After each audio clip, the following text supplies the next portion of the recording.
দিলীপ, শোনা যাচ্ছে আমাকে? জি স্যার, শোনা যাচ্ছে স্যার।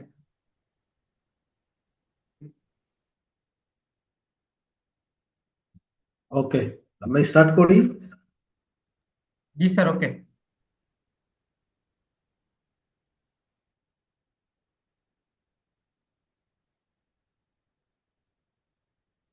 বিসমিল্লাহির রহমানির রহিম। সম্মানিত উপস্থিতি, আসসালামু আলাইকুম।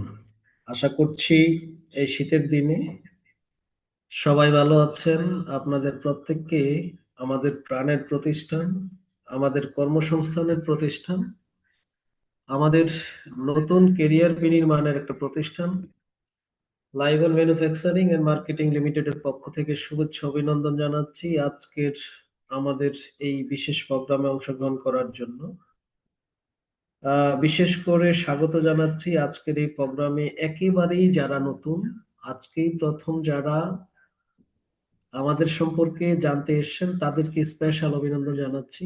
আমি শুরুতেই মহান আল্লাহ পাকের দরবারে শুকরিয়া জানাই যে আল্লাহ আমাদের প্রত্যেককে আহ এখন পর্যন্ত সুস্থ রেখেছেন এবং আজকের এই আহ রাত 9টার পরে আমাদের প্রোডাক্ট গুলো সম্পর্কে জানার তৌফিক দিয়েছেন, আলহামদুলিল্লাহ। পাশাপাশি আমি কৃতজ্ঞতা জানাচ্ছি আজকের এই প্রোগ্রামে যারা অংশগ্রহণ করেছেন, আমাদের যে সমস্ত লিডারদের মাধ্যমে আপনারা জানতে পেরেছেন। বিশেষ করে নতুনরা, তাদের প্রতি কৃতজ্ঞতা জানাই। তো আমরা আজকে সংক্ষিপ্ত কিছু আলোচনা করব। আহ, যেই বিষয়গুলো নিয়ে আলোচনা করব, আমরা ধারাবাহিকভাবে আলোচনায় যাই। এই শীতের দিনে অনেকেই হয়তো কম্বলের নিচে আছেন। চেষ্টা করবেন একটু মনোযোগটা এখানে ধরে রাখার জন্য, কারণ আমরা অনেকেই আছি যারা প্রোডাক্ট সম্পর্কে অনেক কিছুই জানি না। তো আজকে আহ, নতুন একটা বিষয় আপনাদের সঙ্গে শেয়ার করব। বিশেষ করে আমাদের প্রোডাক্টে যে ফাইলসের একটা ভালো অশোক গ্যাস বা ফাইলসের ভালো একটা ট্রিটমেন্ট হয়, আমরা অনেকেই জানি না। এই ট্রিটমেন্টটা কিভাবে দিব সেই বিষয়টা নিয়ে আমরা শেয়ার করব। তাহলে আমরা আলোচনা শুরুতেই যাচ্ছি, হোয়াট ইজ ট্রেনিং। আসলে প্রশিক্ষণ কেন আমাদের দরকার, আমরা কেন প্রশিক্ষণ নেই? যদি আমরা এক কথায় উত্তর দেই, ধরুন একটা উত্তাল সমুদ্রে মাঝিবিহীন নৌকা যেমন স্রোত যেদিকে যায় সেদিকেই নৌকা যায়, আর যিনি প্রশিক্ষিত মাঝি যদি ওই নৌকায় থাকেন, তাইলে সমুদ্রের আপনার ওই স্রোতের বিপরীতেও কিন্তু সে চালিয়ে আসতে পারেন। এটার নামই হচ্ছে প্রশিক্ষণ। অন্যভাবে যদি বলি, প্রশিক্ষণ হচ্ছে অ্যাজ লাইক একটা সুশৃঙ্খল টিমের মতো। যেমন আমরা সেনাবাহিনীদের সঙ্গে উল্লেখ করি, যাদের পুরোটা দিন 24টা ঘন্টা একটা শিডিউলের মধ্যে চলে। এই কারণে এই বাহিনীটা সারা পৃথিবীতেই একটা গোছালো বাহিনী হিসাবে তারা প্রতিষ্ঠিত, এবং তারা প্রত্যেকটা কাজেই সফল হয়। তো এই নেটওয়ার্ক মার্কেটিং যারা পছন্দ করেন, আপনি যেই টিমের সাথে থাকবেন, যদি ডিসিপ্লিন আকারে থাকতে পারেন, প্রশিক্ষণ গ্রহণ করতে পারেন, তাইলেই আপনি আপনার কেরিয়ারটা বিনির্মাণ করতে পারবেন। আমরা আরেকটা একবার এক্সাম্পল যদি দেই, হোয়াট ইজ ট্রেনিং, তাইলে আমি বলবো ট্রেনিং হচ্ছে আপনার আল্লাহ প্রত্যেকটা মানুষকে একই জিনিস দিয়ে তৈরি করেছেন। কারো কারো জানার মাধ্যমে, প্রশিক্ষণের মাধ্যমে সেই সুপ্ত প্রতিভাটা বিকশিত হয়েছে। আর আপনার ভিতরে যারা একদমই নতুন, আজকে নতুন বিষয়টা জানবেন, আপনার ভিতরে এইটা আছে, আজকে জানার মাধ্যমে আপনার এই সুপ্ত প্রতিভাটাও বিকশিত হবে। তো ট্রেনিংটা হচ্ছে, আমরা বলি আপনার কমফোর্ট জোনটাকে ভেঙে দেওয়ার জন্য হচ্ছে প্রশিক্ষণ। What is comfort zone? Comfort zone বলতে মিন করছি, আমাদের প্রতিটা মানুষের কিছু ভালো অভ্যাস আছে এবং কিছু বদ অভ্যাস বলি আমরা। এই বদ অভ্যাসগুলো যারা ভেঙে দিতে পারে, যারা লাইবনের ডিস্ট্রিবিউটর যারা, যারা রেগুলারই মিরাকল মর্নিং করে, অর্থাৎ অনেক ডিস্ট্রিবিউটরই আছে ঘুমায়, আবার অনেকেই মিরাকল মর্নিং এ প্রতিদিনই অ্যাটেন্ড করে, অর্থাৎ তাদের কমফোর্ট জোনটাকে ভেঙে তারা সকালবেলা ওই সেশনটা অ্যাটেন্ড করে। এটাকেই বলা হয় যে আপনার একটা অভ্যাস ছিল যে আমি 8টার আগে ঘুম থেকে উঠতে পারতাম না, 7টার আগে ঘুম থেকে উঠতে পারতাম না, বা আমি আমার সেই কমফোর্ট জোনটাকে বদ অভ্যাসটাকে ভেঙে এখন থেকে এই বিষয়টাকে আমি অভ্যাসে পরিণত করছি। এটাকেই বলে কমফোর্ট জোন। তো এই কমফোর্ট জোনটা ভাঙার নামই হচ্ছে প্রশিক্ষণ।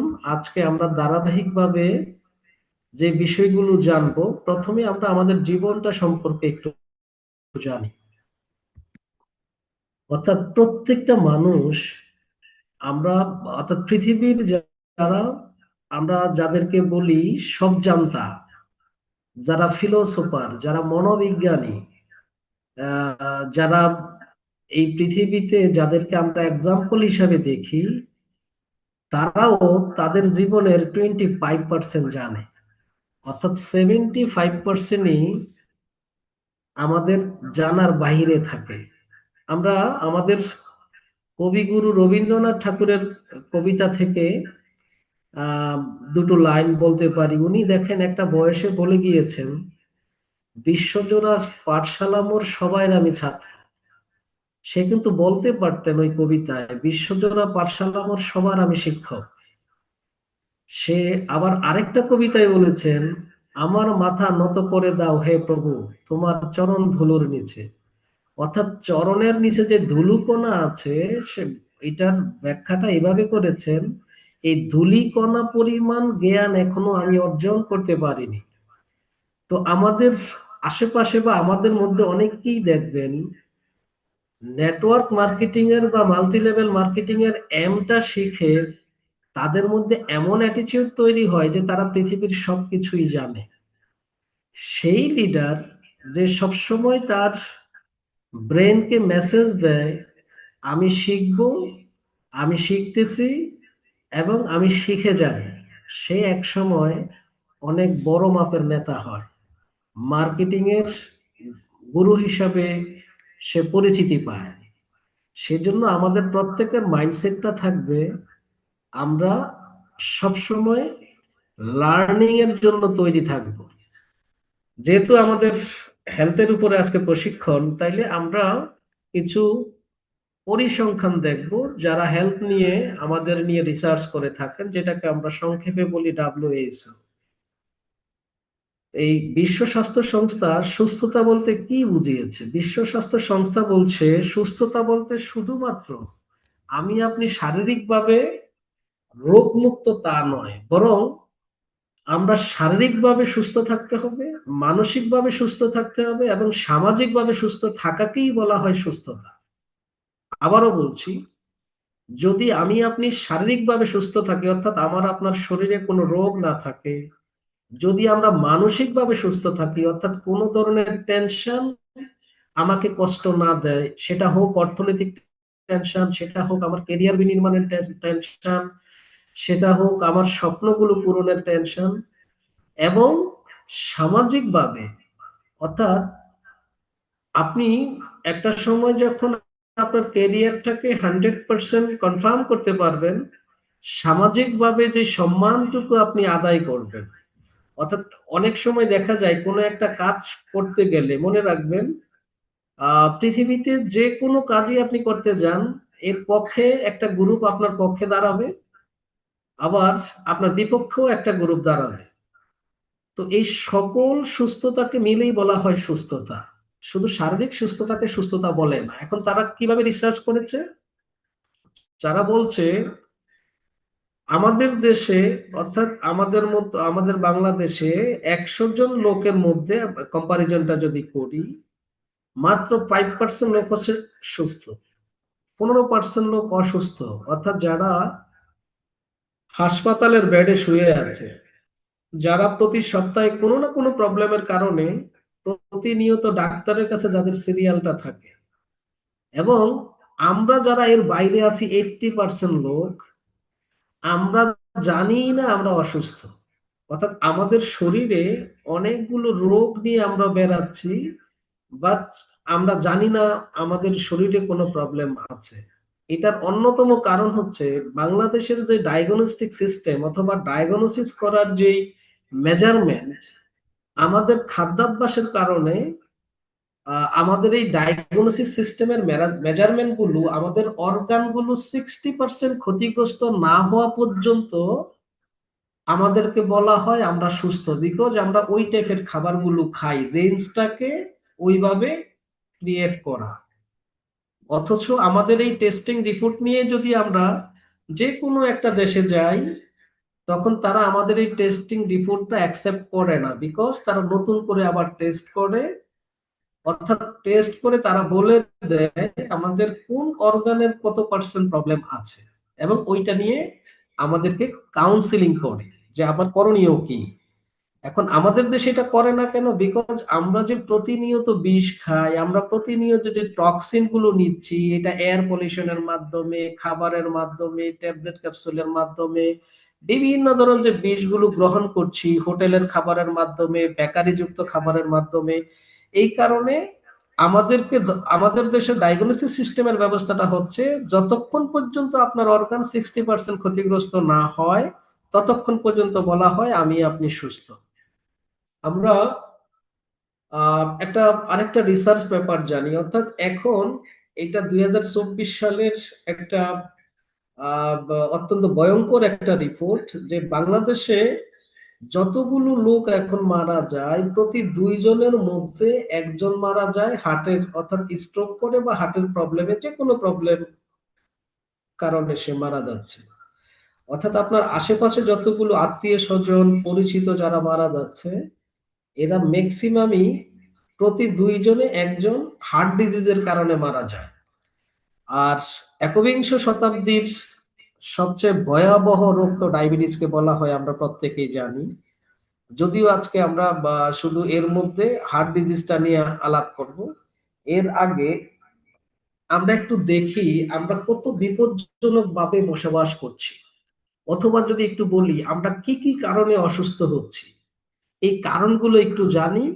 এই কারণগুলো জানলে আমরা যেটা করতে পারবো, আমাদের করণীয় কি এবং আমরা কিভাবে চলবো, আহ কি কি খাদ্যাভ্যাস আমরা মেনে চলবো, এই জিনিসগুলো আমাদের মেনটেন করতে সুবিধা হবে। দেখুন, আমরা চিত্রে এখন যেটা দেখছি, এটা চিত্রটা হচ্ছে একটা ইট ভাটার চিত্র।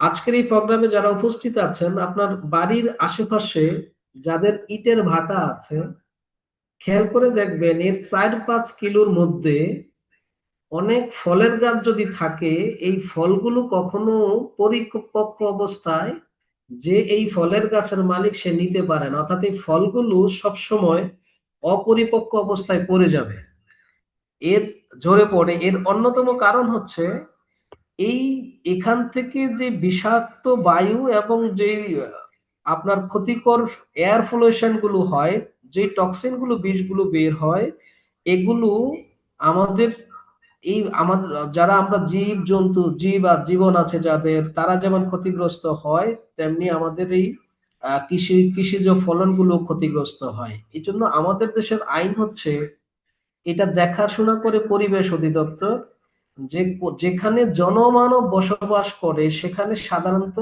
ইটভাটার অনুমোদন দেওয়ার নিয়ম নাই। কিন্তু আমরা এমন দেশে বসবাস করি, ক্ষমতা যার হাতেই থাকে তারাই আমাদের বাড়ির পাশে ইটভাটা করলো, এটা কারো কিছু বলার থাকে না। এটা একটা কারণ, এটার কারণে আমরা অসুস্থ হই। আরেকটা কারণ হচ্ছে আমরা আগে বলতাম ঢাকার শহর, এইরকম যানজটের শহর ছিল ঢাকার শহর, এখন প্রত্যেকটা জেলা শহর। আমরা যে মার্কেটিং করার জন্য বিভিন্ন জেলায় আপনাদের সঙ্গে প্রোগ্রাম করতে যাই, সাক্ষাৎ করতে যাই, প্রত্যেকটা জেলাতেই দেখা যাচ্ছে এখন এইরকম যানজট হয়। খেয়াল করে দেখবেন, জ্যামে যখন আপনি বসে থাকবেন, এই গাড়ির ইঞ্জিন গুলো কিন্তু বন্ধ হয় না। তো আমরা যারা জীবিকার টানে প্রতিদিন বাসা থেকে বের হই, এই ধুলাবালি যেগুলো আমরা চোখে দেখি না, এই গাড়ি থেকে যে সীসা জাতীয় জিনিসগুলো বের হয় সেগুলো আমরা চোখে দেখি না, এগুলো আমাদেরকে অসুস্থ করে ফেলে। এটাও একটা কারণ। আরেকটা কারণ, এটা হচ্ছে এই শতাব্দীর সবচেয়ে ভয়াবহ রোগ, বিশেষ করে আমাদের বোনরা এবং ছেলেদের মধ্যে যারা আছে রূপচর্চা করেন। ইদানিং দেখা যাচ্ছে আমাদের, আমি কিছুদিন আগে আমার এক রিলেটিভ মারা গিয়েছে। তো আমার এক আত্মীয় দেখলাম ওই আহ কি বলে যে মৃত মৃত যেই লোক তার বাড়িতে আসছে। সে অর্থনৈতিকভাবে একটু স্বাবলম্বী। দেখলাম সে সম্ভবত পার্লার থেকে সাজুগুজু করে আসে। অর্থাৎ এখন মৃত বাড়িতেও গেলেও আপনার এই পার্লারে যেতে হয়। এখন পার্লারে যাওয়া আমাদের দোষ না, অথবা রূপচর্চা করো আমাদের দোষ না। এখন ওখানে যেই কেমিক্যাল গুলো ব্যবহৃত হয়, এর মধ্যে কিছু মার্কারি থাকে, কিছু ক্রিমের মধ্যে মার্কারি থাকে, যেটা আমাদের শরীরে ক্যান্সারের জীবাণু বহন করে। অর্থাৎ এখনকার যারা স্কিন ডিজিজ নিয়ে কাজ করেন, তারা খুব ভয়ে আছেন যে খুব কম সময়ের মধ্যে আমাদের দেশে যে সমস্ত বোনরা বা উঠতি বয়সের ছেলে মেয়েরা, যুবক যুবতীরা যারা সুন্দরের সংজ্ঞা বলতে চামড়া ফর্সা হওয়াকে বুঝে, এই তাদের স্কিনে একদম ঘরে ঘরে এইরকম যুবক যুবতীরা ক্যান্সারে আক্রান্ত হবে। অর্থাৎ ওই ধরনের প্রোডাক্ট গুলো যারা ব্যবহার করছে, এটার কারণে আমরা বিভিন্ন রোগে আক্রান্ত হই। আরেকটা কারণ হচ্ছে আমরা যে সেলফোন ব্যবহার করি, খেয়াল করে দেখেন, এই সেলফোনটা কিন্তু বিজ্ঞানের একটা আশীর্বাদ। আগে আপনার ভাই বোন, আপনার আত্মীয় স্বজন, আপনার বাবা, আপনার হাজবেন্ড, আপনার ওয়াইফ ধরেন বিদেশে কর্মরত অবস্থায় আছে, অথবা আপনি গ্রামে আছেন, সে ঢাকায় কর্মরত অবস্থায় আছে, তার কাছে যোগাযোগের মাধ্যম ছিল চিঠি লেখা। কিন্তু এখন আমরা ওই যেটা 2-4 দিন 5 দিন বা অনেক দিন পরে আপনার তাকে তার সঙ্গে যোগাযোগ করা হতো, এখন কিন্তু সেটা ওইভাবে হচ্ছে না। 1 সেকেন্ডের মধ্যে ইচ্ছা করলে আমরা যোগাযোগ করতে পারি আমাদের এই সেল ফোনের মাধ্যমে। প্রয়োজনে আমরা ভিডিও বলে তাকে দেখতেও পারি। তো এটা আমাদের বিজ্ঞানের আশীর্বাদ। কিন্তু এখন বিজ্ঞান বলছে যখন এটা আপনি অপ্রয়োজনে ব্যবহার করবেন, তখন এটা আপনার জন্য হচ্ছে অভিশাপ। অর্থাৎ প্রয়োজনে সেলফোনটা যদি আমরা ব্যবহার করি, এইটা আমাদের জন্য খুব বেটার। কিন্তু অপ্রয়োজনে যদি ব্যবহার করি, তাইলে এটা আমাদের জন্য অত্যন্ত ভয়াবহ একটা বিষয়। বিকজ এটার কারণে যারা, বিশেষ করে রাত জেগে আমাদের যে সন্তানরা, আমাদের যে ছোট ভাই বোনরা এই মোবাইলে আসক্ত, এদের ব্রেন ক্যান্সারের মতো আহ মানে ব্রেন ক্যান্সার হতে পারে না, এটা হবে নিশ্চিত। এই জন্য মোবাইল ফোন ব্যবহারের একটা নিয়ম বিজ্ঞানীরা বলে, যখন আপনার এটা প্রয়োজন নাই, অর্থাৎ আপনি যখন রাতে ঘুমাতে যাবেন বেডে, এইটা আপনার থেকে একটু দূরে রাখা, ওয়ার্ড্রোফের উপরে রাখা। অর্থাৎ বিছানায় মোবাইল নেওয়াটা ঠিক না, কারণ এটা থেকে যে রেডিয়েশন বের হয়, বিশেষ করে যখন এটাতে চার্জ কম থাকে, তখন ক্ষতির দিকটা বেশি হয়। এটা একটা কারণ আমাদের অসুস্থ হওয়ার। তো আমাদের এই কারণে আমাদের কিছুদিন আগে এরকম পত্র পত্রিকায় রিপোর্ট আসছে, পৃথিবীতে এখন নতুন নতুন কিছু রোগের জন্ম হচ্ছে, যেগুলোর প্রতিকার স্বয়ং চিকিৎসা বিজ্ঞান অনেক কষ্ট করতে হচ্ছে, রিসার্চ করতে হচ্ছে। অর্থাৎ অনেক বছরের, আবার কেউ কেউ বলছে অনেক পুরাতন রোগগুলো আবার নতুন করে আসছে। তো এটার জন্য আমাদের সতর্ক থাকা উচিত। আমরা আজকে নতুন একটা ডিজিজ নিয়ে আলোচনা করি, যেটা প্রায় গড়েই আছে, অনেকেরই প্রবলেম আছে। এটার পার্সেন্টেজটা ইদানিং অনেক বেড়ে গিয়েছে। আমরা যেটাকে রোগটার নাম বলি অর্শবা ফাইলস। অর্শবা ফাইলসটা কি? দেখুন, এখানে আমি বাংলায় লিখে দিয়েছি, মলাশয়ের নিম্নাংশ বা মলদ্বারের শিরাগুলো ফুলে গেলে সেগুলোকে অর্শবা ফাইলস বলে। এই অর্শ মলদ্বারের অভ্যন্তরেও হতে পারে, অর্থাৎ ভিতরেও হতে পারে, বাইরেও হতে পারে। এখন এটা কেন হয়? 1 নাম্বার, দীর্ঘমেয়াদী যারা কোষ্ঠকাঠিন্য সমস্যায় ভোগে, অর্থাৎ অনেক দিন যাবত আমার 2 দিন 3 দিনের মধ্যে আমার বাথরুম হয় না, অথবা দীর্ঘদিন যারা ডায়রিয়ায় ভোগে, তাদের এই ফাইলস হয়। যারা শাকসবজি বা অন্যান্য আঁশযুক্ত খাবার এবং পানি কম খায়, শাকসবজি আমরা বুঝি আঁশযুক্ত খাবার, আমরা এটা ফল ফ্রুটের মধ্যে, যেমন আপেলের মধ্যে আঁশ আছে, আমের মধ্যে আঁশ আছে, পেয়ারার মধ্যে আঁশ আছে। আমরা ফল ফ্রুট যারা একটু মৌসুমী ফল কম খাই, তাদের আহ, পায়খানাটা প্রতিদিন রেগুলার সাধারণত হয় না, এবং অনেকেরই আহ পানি কম খাওয়ার কারণেও এই কোষ্ঠকাঠিন্য হয়। আবার যারা অতিরিক্ত, যাদের ওয়েট অর্থাৎ ওভার ওয়েট যারা, তাদেরও পাইলস হয়। গর্ভাবস্থায়ও আমাদের বোনদের ফাইলস হয়ে থাকে। মল থেকে যারা বেশি চাপ দেয়, এখন মল থেকে চাপ কেন দেয়? বিকজ তার কোষ্ঠকাঠিন্য, তার মানে পেটের মধ্যে গন্ডগোল শুরু হয়েছে, এই জন্য সে চেষ্টা করে যাতে তার পায়খানাটা হয়, তাইলে তার ভালো ফিল করবে, সে ভালো লাগবে। অতিরিক্ত মাত্রায় যারা ল্যাক্সেটিভ বা নরম কারক অসুখ, অর্থাৎ আমরা অনেক সময় যাদের বাচ্চাদের পায়খানা হয় না বা নিজেদের পায়খানা হয় না, এই কারণে আমরা কিছু পায়খানা নরম করার জন্য যারা আমরা সিরাপ খাই, আহ এটা সবসময় যদি আমরা খাই, তাইলে এই ধরনের লোকজনেরও কিন্তু আপনার ফাইলস হয়। যারা, যে সমস্ত অ্যাথলেটরা বার উত্তোলন করে, দেখবেন অনেক ওয়েট যেগুলো, এগুলো উঠায়, এবং যারা দীর্ঘ সময় বসে থাকে, এদেরও এক সময় ফাইলস হয়। এগুলো হচ্ছে ফাইলসের কারণ। এখন আপনি কিভাবে বুঝবেন আপনার ফাইলস হয়েছে? এক নাম্বার, পায়খানার সময় ব্যথাহীন রক্তপাত হওয়া, অর্থাৎ আপনি যখন পায়খানা করবেন, আপনার পায়খানার সময় দেখবেন ব্লাড যাচ্ছে, আপনার কোনো ব্যথা হচ্ছে না, বাট ব্লাড যাচ্ছে। মলদ্বারের ফোলা বাইরে, অর্থাৎ আপনার মলদ্বার বাইরে বের হয়ে আসতে পারে, নাও পারে। যদি বের হয় তবে তা নিজেই ভেতরে চলে যায়, অথবা হাত দিয়ে ভিতরে ঢুকিয়ে দেওয়া যায়। কখনো কখনো এমনও হতে পারে বাইরে বের হওয়ার পর তার আর ভেতরে প্রবেশ করানো যায় না, বা ভেতরে প্রবেশ করানো গেলেও তা আবার বের হয়ে আসে। মলদ্বারে জ্বালা পোড়া করা, অর্থাৎ পায়খানার সময় আপনার জ্বালা পোড়া করে যন্ত্রণা বা চুলকানি হওয়া, কোনো কোনো ক্ষেত্রে মলদ্বারে ব্যথাও হতে পারে। মলদ্বারের বাইরে হলে লিসের লক্ষণগুলো দেখা যাবে, যেমন আহ ফুলে যাওয়া, হাড্ডি স্পর্শ, আপনার কোনো কিছু অনুভব করা, কখনো কখনো রক্তপাত বা মলদ্বারে ব্যথাও হতে পারে। এগুলো হচ্ছে কারণ। এখন এগুলো দূর করার জন্য আপনার ঔষধ ছাড়া আপনি কি খেতে পারেন? আপনার বেশি বেশি, বা আপনি যাদেরকে প্রোডাক্ট দিবেন তাদেরকে সাথে কোন কোন খাবারের কথা উল্লেখ করবেন, যেমন তাদেরকে বলবেন শাকসবজি যাতে বেশি খায়, ফলমূল বেশি খায়, সব ধরনের ডাল খাবে, সালাদ খাবে, দধি খাবে, পনির খাবে, গাজর, মিষ্টি কুমড়া, লেবু এবং টক জাতীয় ফল, পাকা পেঁপে, এটা খুবই উপকারী।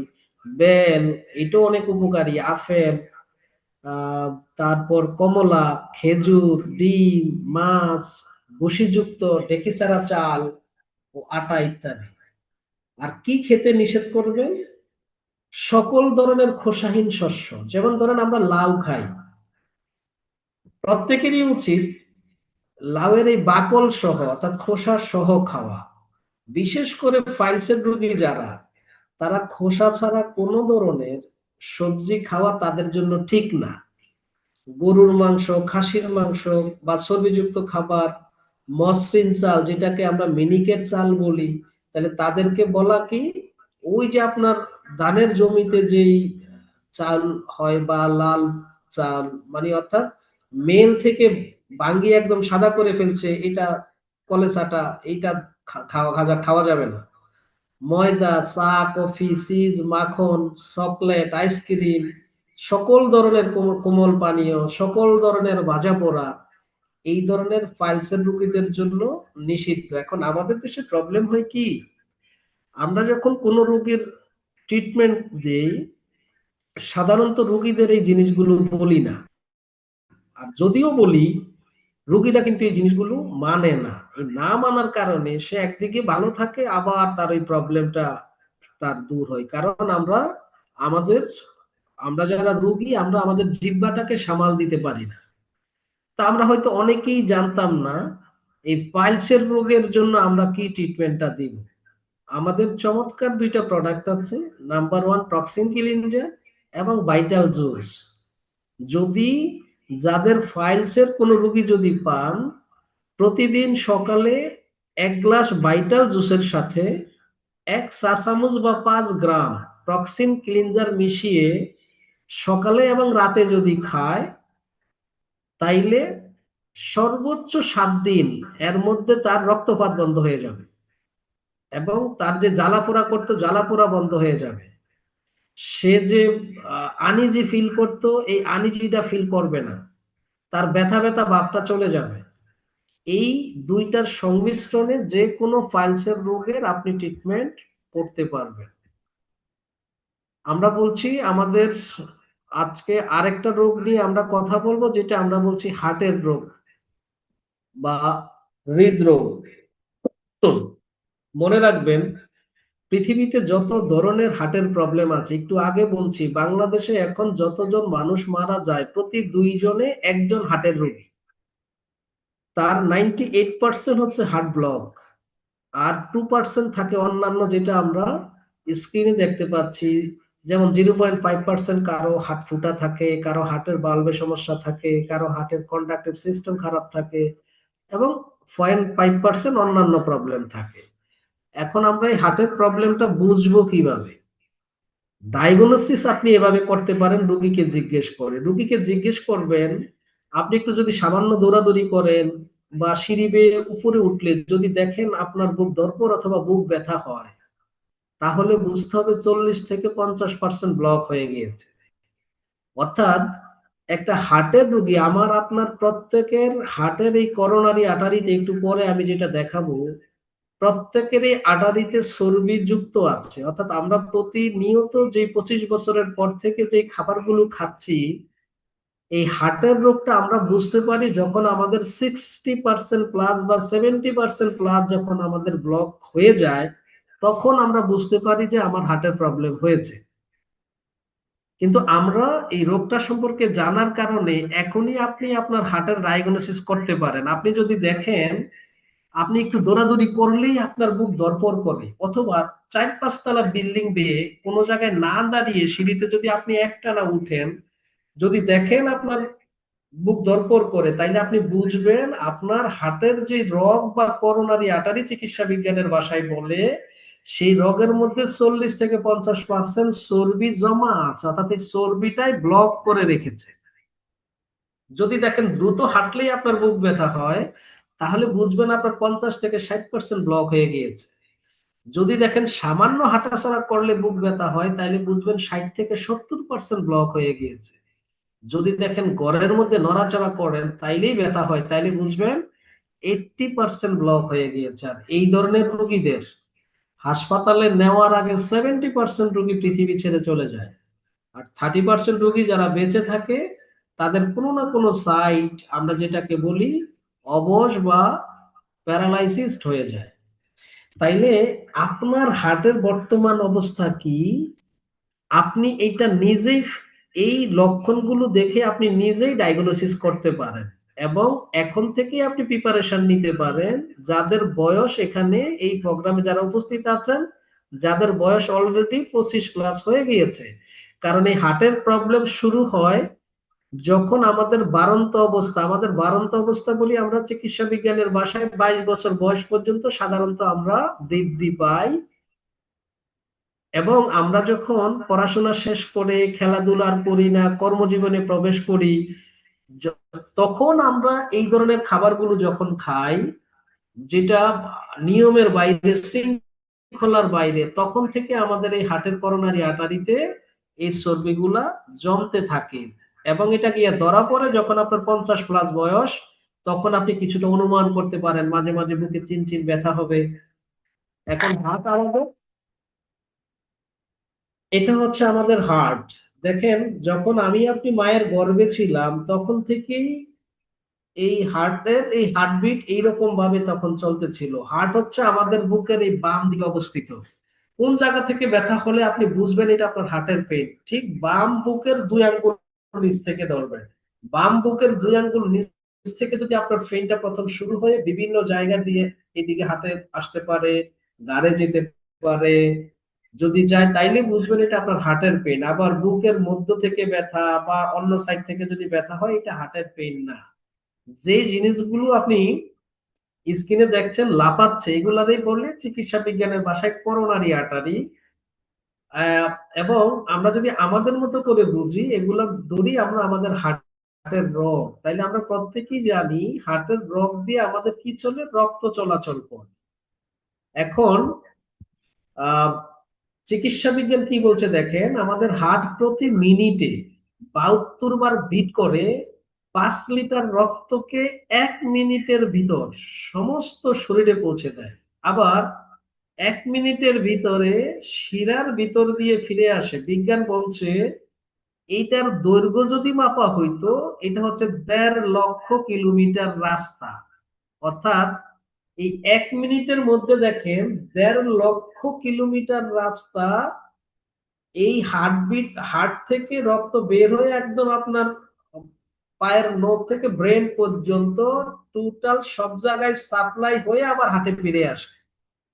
এখন আমরা এইটার সমাধান করতে চাচ্ছি, একটা রিং ফুরিয়ে 1.5 লক্ষ কিলোমিটার রাস্তা ঠিক করতে চাচ্ছি। এটা আসলে প্রপার সমাধান না। তাইলে আমরা এখন চিত্রতে যেই ছবিটা দেখছি, দেখেন পাশাপাশি দুইটা রগ, একটা রগের মধ্যে কোনো ধরনের চর্বি নাই।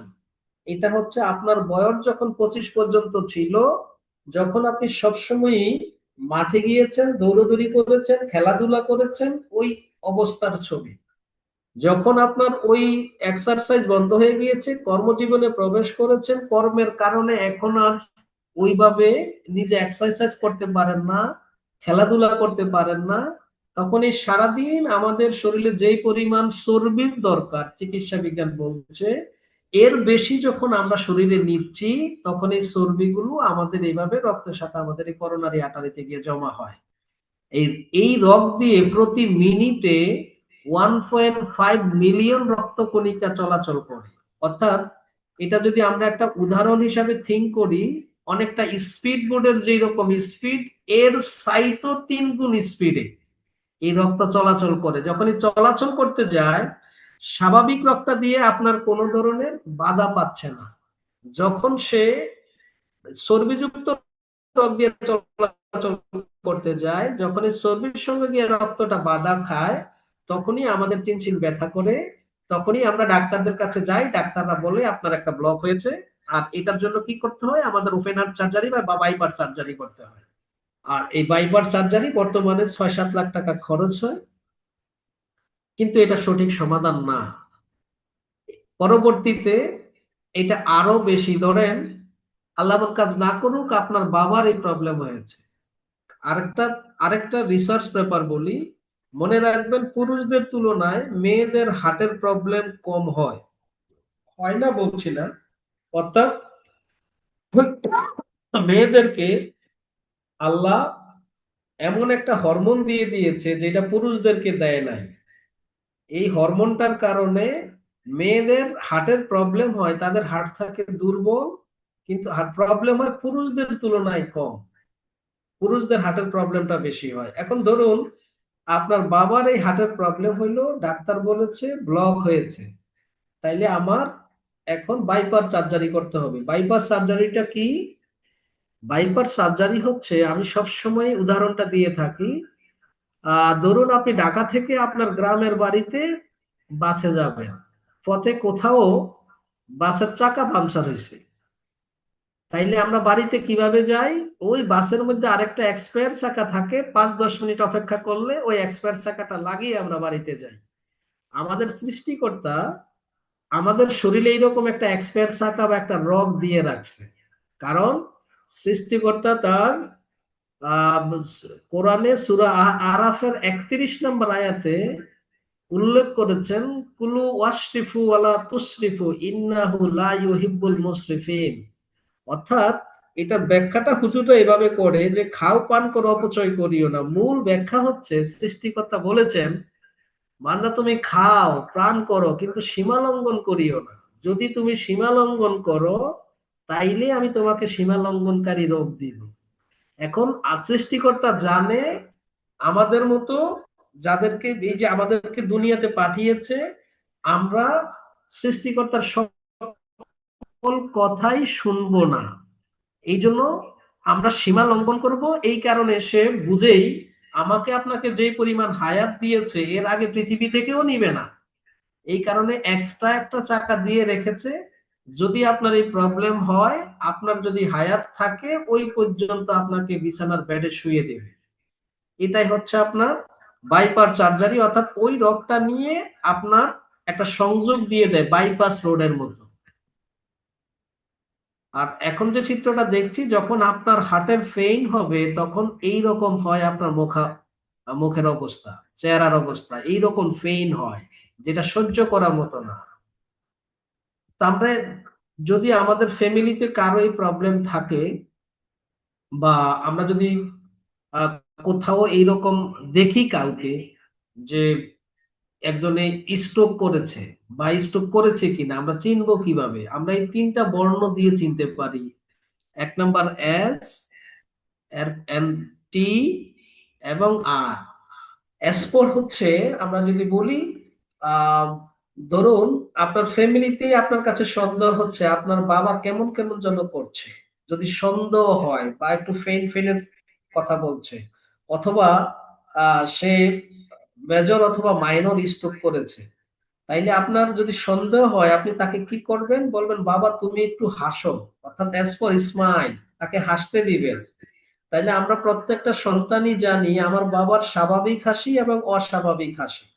যদি সে স্বাভাবিক হাসি হাসে তাইলে বুঝবেন ঠিক আছে। আর যদি দেখেন যে স্বাভাবিক হাসিটাতে হাসতে পারছে না, তখন আপনি বুঝবেন একটা প্রথম ক্লুটা পাইলেন, এনিথিং রং।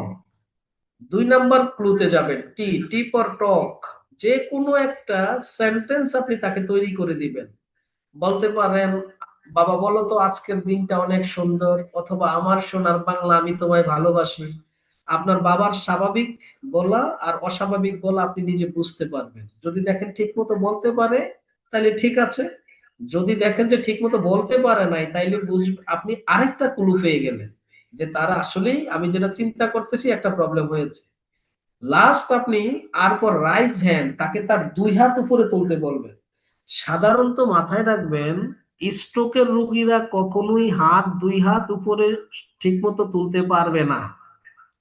লাস্ট আরেকটা অপশন আপনি নিতে পারেন, সেটা হচ্ছে আপনি যদি মনে করেন আরেকটা ক্লু নিবেন, তাহলে তার জিহ্বাটা বের করতে বলবেন। মানে যারা স্ট্রোক করে তাদের জিহ্বা আমরা যেমন স্বাভাবিকভাবে সোজা বের করতে পারবো, তাদের জিহ্বা এক সাইডে চলে যাবে, অর্থাৎ তারা সোজা বের করতে পারবে না। তাইলে আপনি নিশ্চিত হবেন যে আপনার, আল্লাহ আমার কাজ না করুক, আপনার ওই আত্মীয় বা আপনার বাবা স্ট্রোক করে ফেলছে।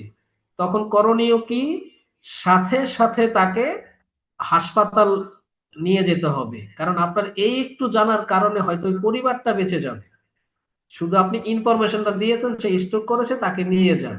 এই প্রাথমিক ট্রিটমেন্টই হচ্ছে এটা। তাই এটার জন্য আমাদের প্রোডাক্ট কি চমৎকার একটা প্রোডাক্ট, কার্ডিও কেয়ার, অর্থাৎ যে কার্ডিয়াককে কেয়ার করে, আমাদের এই হার্টের প্রবলেমটা কেয়ার করে। সব কিছু এটার মধ্যে আছে। যেমন আপনারা প্রত্যেকেই রসুন চিনেন, এটার মধ্যে রসুনের পাউডার গুঁড়া করা আছে। আপনারা হলুদ চিনেন, হলুদ, এটার মধ্যে হলুদ পাউডার আছে। আপনারা অর্জুন চিনেন। এইরকম মানে আমাদের সৃষ্টিকর্তা যত হার্টের প্রবলেমের যত হার্ব দুনিয়াতে পাঠিয়েছে পাঠিয়েছে এর সবগুলোই এটার মধ্যে আছে। আপনার যাদের বয়স 25+ হয়ে গিয়েছে, আপনার আমাদের প্রবলেম হচ্ছে আমরা যখন একদম 60% 70% ব্লক হবে তখন খাই। আমাদের প্রত্যেকের উচিত এই কার্ডিওকে আমাদের বাসায় রাখা। আজকে আরেকটা প্রোডাক্ট যেটা আলোচনা করলাম ফাইলস এর জন্য, আমাদের সমস্যা হচ্ছে ফাইলস হওয়ার পরে খাই, যাতে না হয়। এখন থেকেই মাঝে মাঝেই সন্তানদেরকে, আপনার ওয়াইফকে, আপনার স্বামীকে ভাইটাল জুসের সাথে ওই টক্সিন ক্লিনজার, এই 2টা প্রোডাক্ট এবং এই কার্ডিও কেয়ার আমার মতে প্রত্যেকটা পরিবারের নিত্যদিনের প্রোডাক্ট হওয়া উচিত, রেগুলার প্রোডাক্ট হওয়া উচিত। যাদের প্রবলেম নাই 2-1 দিন পর পর, বা এটা রেগুলার খাইলেও কোনো সমস্যা নাই, এটা একটা খাবার। আপনার ওই চর্বি থাকলে এটাকে কেটে ফেলে দিবে, চর্বি না থাকলে আপনার কোনো এটা ক্ষতি করবে না, এটা খাবার হিসেবে আমরা খেতে পারি। এই যে তিনটা প্রোডাক্ট নিয়ে আলোচনা করলাম, এগুলো হচ্ছে আমি মনে করি আমার পরিবারের মতো প্রত্যেকের পরিবারের এটা রেগুলার থাকা উচিত। বিকজ মার্কেটিং এ যারা আমরা কাজ করি, আমরা প্রতিনিয়ত যেই রকম বাহিরের খাবার খাই, এটা আমরা বাধ্য, যেহেতু আমরা বাসায় থাকি না। বাহির যেই রকম টক্সিন আমরা ভিতরে, বিষগুলো সব প্রতিদিন ভিতরে নেই, এইটাকে প্রতিদিন ক্লিন করার জন্য হচ্ছে আমাদের ওই টক্সিন ক্লিনজার, এবং যত চর্বি আমাদের করোনারি আর্টারিতে জমে যাবে এটার জন্য হচ্ছে কার্ডিও কেয়ার। অর্থাৎ এই দুইটা প্রবলেমের প্রোডাক্ট যদি ঠিকমতো প্রেজেন্টেশন করে আপনি কাস্টমার কাছে মার্কেটিং করতে পারেন, আপনার এই দুইটা জিনিস, এই দেশের যদি 18 কোটি মানুষ হয়, 18 কোটি পরিবার থাকে, 18 কোটি পরিবারেরই প্রয়োজন, এটা আপনি দিতে পারবেন। এখন এই হার্টের রোগীদের সাথে কি একটা পরামর্শ দিবেন কি? তাদেরকে পরামর্শ দিবেন একটু তারা যাতে সামুদ্রিক মাছ খায়, তারা কোনো ধরনের মাংস যাতে না খায়, তারা যাতে আঙ্গুর খায়, রসুন খায়, খাবারের সাথে হলুদ খায়, যদিও এগুলোর ভিতরে এটা আছে। এবং তাদের পরিবারকে আপনার যে মেসেজটা দিবেন, অর্থাৎ টোটাল পরিবারকে ডেকে নিয়ে এসে বলবেন, যার হার্টের প্রবলেমটা হয়েছে, একটা পরিবারে বিভিন্ন ধরনের প্রবলেম থাকতে পারে, কোনো কারণেই যাতে এই হার্টের রোগী তার মনে কোনো কষ্ট না নেয়, এই ধরনের কোনো ব্যবহার, এই ধরনের কোনো আচরণ যদি এই পরিবার থেকে করে, আর সে যদি মনে কষ্ট পায়, ওই দিন তার শেষ দিন হইতে পারে, এটা কার্ডিয়াক অ্যাটাক করবে তাকে। এই কারণে যাদের হার্টের প্রবলেম হয়, শুধু হার্টের রোগীর ট্রিটমেন্ট করে না পৃথিবীর বড় বড় ডাক্তাররা, টোটাল পরিবারের ট্রিটমেন্ট করে। ওই পরিবার যদি ওই রুগীকে হাসি খুশি সবসময় রাখতে পারে, অটোমেটিক তার, এবং এই কার্ডিও কেয়ারটা খাবে, পাশাপাশি যেই জিনিসগুলো বলেছে এই খাবারগুলো যদি খায়, সর্বোচ্চ 3 মাস, 90 দিনের মধ্যে তার ব্লক ছেড়ে দিবে। আজকে আমাদের এই ছিল সংক্ষিপ্ত আলোচনা। যদি আপনাদের এর